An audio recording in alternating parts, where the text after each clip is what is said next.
Trostle, SVP of Mopar and Ram Truck Exterior Design. Hello, everybody. And I love the things that we're doing. So I just want to talk a little bit about that symbol of protest badge. And you can see some of the images behind me that are being presented and the evolution of it. And it really started, as Tim mentioned, when he returned.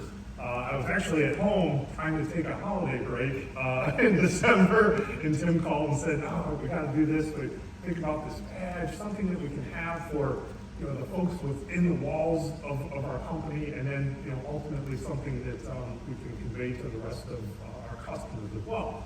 So what can that badge be? How can we replace the HEMI name with a symbol? And so I actually called one of my designers because I was super excited by it too. And we started talking about what could we do, how could we take the ram's head and turn it, put that character in it, put that emotion into it that we always put into our products as well.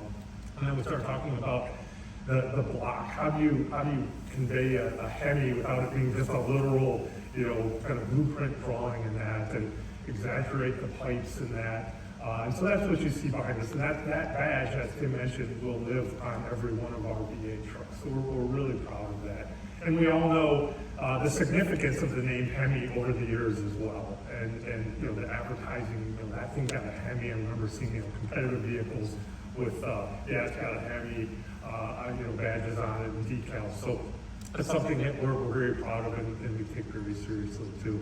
Ironically, the Gen 3 HEMI was first used in 2003 in a Ram truck product as well. So it's somewhat serendipitous for us here.